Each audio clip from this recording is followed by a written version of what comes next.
Lift Events and Experiences, known for Canada's #1 cannabis conference and trade shows, is hosting a full slate of events in 2023 and expanding into the U.S., and you're invited. Lift welcomes everyone from legacy participants to multi-state operators to everyday folks who can enjoy and respect the plant. So join us in lifting the cannabis industry together, January 12th through the 14th in Vancouver, then in Toronto in June and San Francisco in August. Visit liftevents.com for details. That's liftevents.com. It's only entertainment.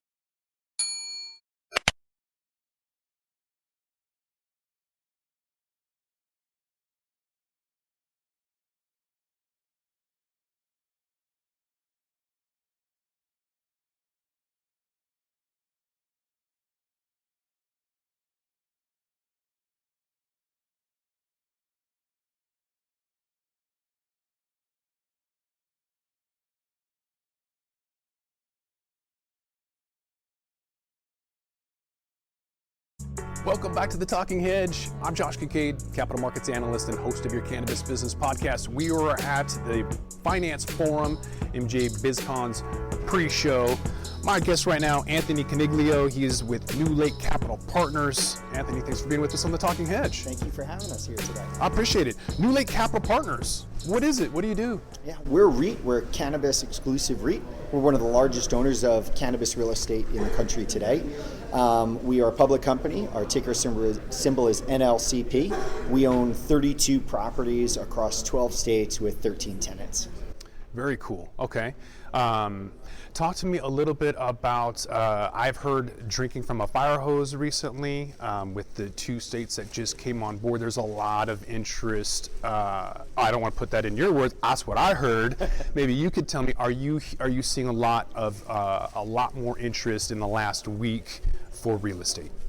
I'd say we've been really busy we're founded over 4 years ago, and it's really been very busy since, but in particular over the last 6 to 9 months, it's been extremely busy. As you know, the cannabis industry is very capital intensive.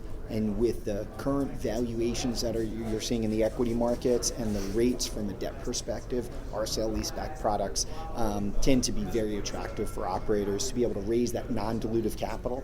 So we have a lot of folks that we're in dialogue with looking at transactions all across the spectrum. Okay.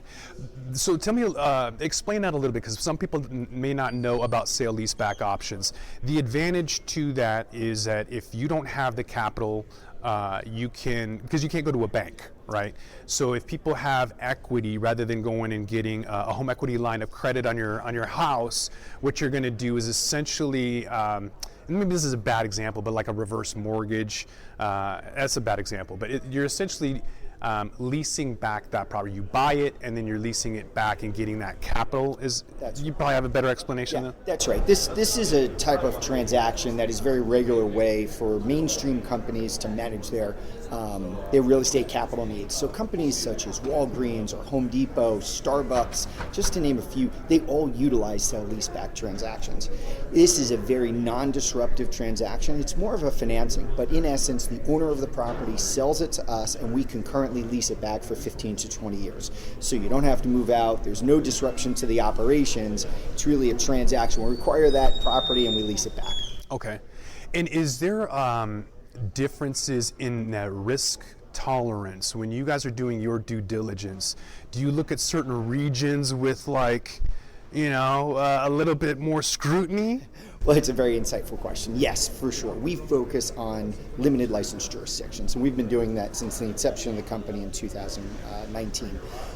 What we like about focusing on limited license jurisdictions, it's a better operating environment for the tenant.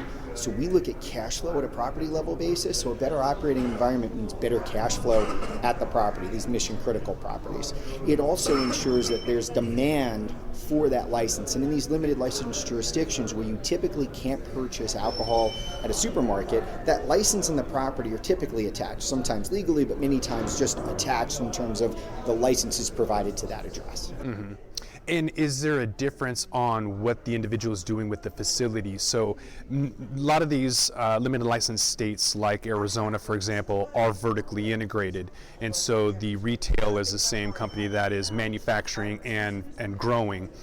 Are you looking at the grow facility different than the retail facility, for example, when doing a sale leaseback auction on those individual pieces of property? Absolutely. So we do have 16 dispensaries in our portfolio, as well as having 16 cultivation facilities. If you looked at it based on capital, though, over 90% of our capital is in cultivation facilities because it's a much larger, more capital-intensive building. When we underwrite that, we look at the dynamics, and again, back to cash flow. What kind of cash flow coverage is that dispensary generating?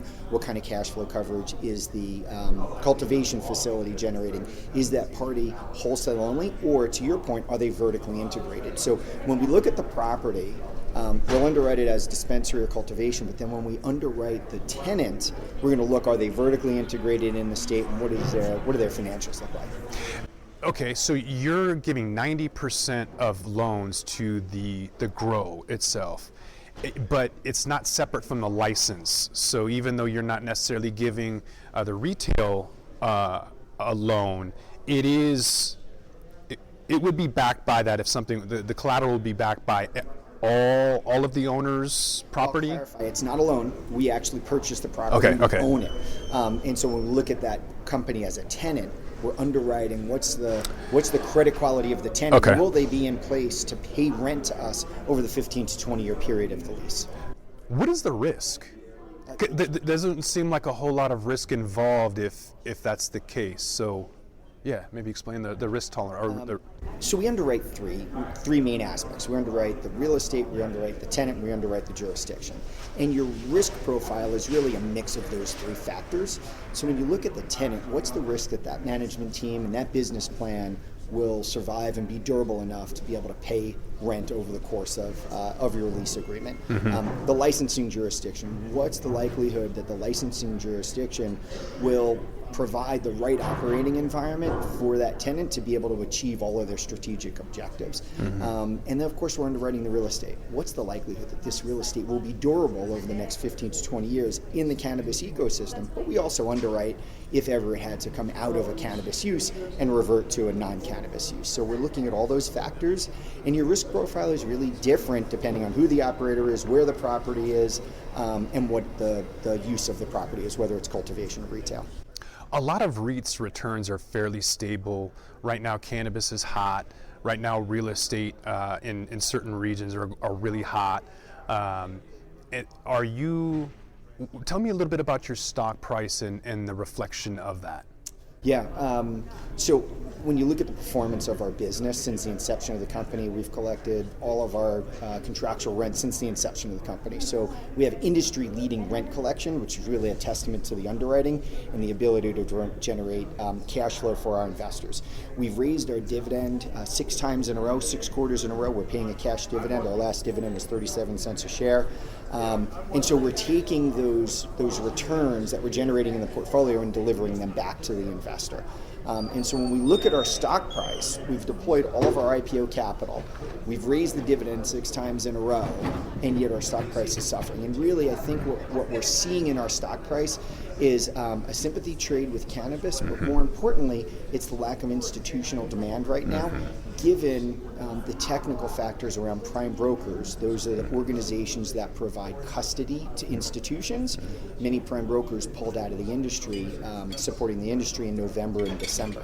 And so that's taken a lot of the liquidity out. So I speak to a lot of institutional investors that really like our stock, that really like our business model, and really like our portfolio, want to invest, but operationally they're precluded from investing right now. And so we're working hard to try to remedy that. And we think that unlocks a lot of value. So these still have sin clauses?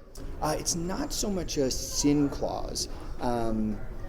Many of the prime brokers came out last October, November, December and sent notices to the institutional investors saying that they will not custody shares for a marijuana-related business that's not listed on New York, NASDAQ, or Toronto, or TSX. So if you're able to get through onto one of those exchanges, which we're working hard to do, we're currently listed on the OTC, if we're able to get through to one of those exchanges, it opens up the investor base significantly, improves liquidity, and we think it'll be meaningful for our shareholders. What's it going to take to do that? It could come in a number of forms. It could come in the form of regulatory relief or safe harbor and safe banking. I'm not optimistic that actually occurs, but it's a path. It could be safe banking passing as is, and that being the impetus to get the exchanges to say yes. I'm not optimistic we're actually going to see safe banking in the lame duck section. I probably shouldn't say that too loud around these halls. A lot of people would be mad at me. And we've also proposed, we've been publicly telling investors on our quarterly calls that we've proposed a structuring of our company to be able to comply with the Controlled Substances Act and be able to get an uplisting. So we're not telling people to invest in our stock because that will happen, but it's yet another path that we're pursuing to try to get that uplisting. It's a critically important element for our investors, and quite frankly, management and the board own a fair amount of the company, so it's important to us as well.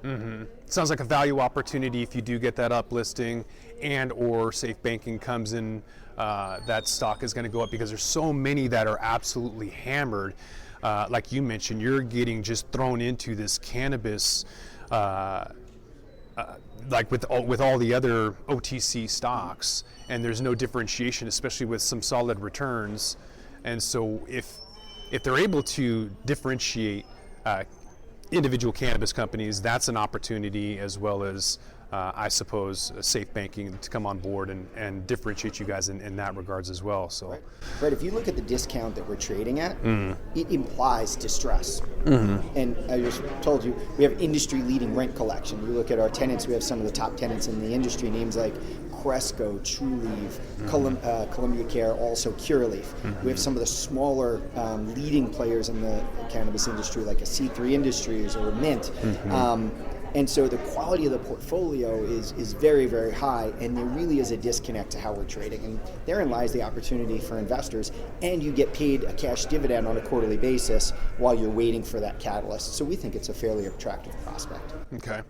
So we just had a couple states come on board. Are you looking at any other opportunities, either new emerging markets and or distressed opportunities? Washington State seems incredibly distressed, but it's not vertically integrated. It's not limited license.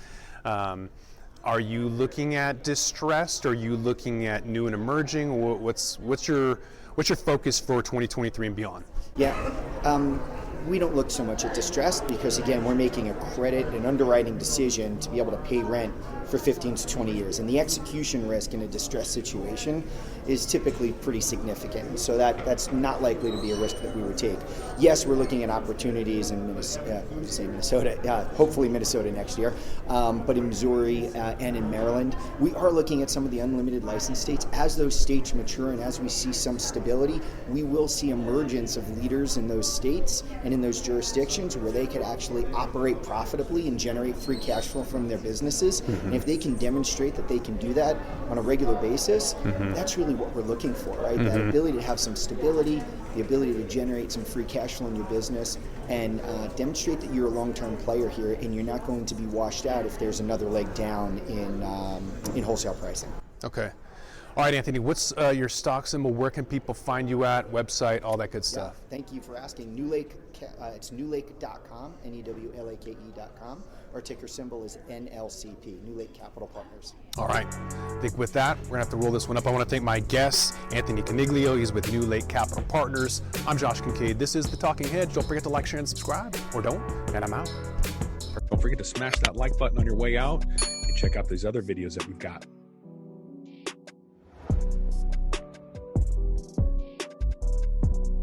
Thanks for listening to today's show. To check out more great cannabis podcasts, go to podconnects.com. Here's a preview of one of our other shows. Hi, I'm Gary, and I invite you to discover the Cannabis Podcast, a bi-weekly podcast focused on a Canadian's cannabis culture. I would be the Canadian, and my cannabis passion and culture has been building for 5 decades. I share that passion for this wonderful plant in every episode, through conversations with cannabis advocates and enthusiasts, stories about the ever-changing legal environment, and some hands-on testing of product in a segment I call Cultivar Corner. The Cannabis Podcast, a Canadian's cannabis culture, one toke at a time.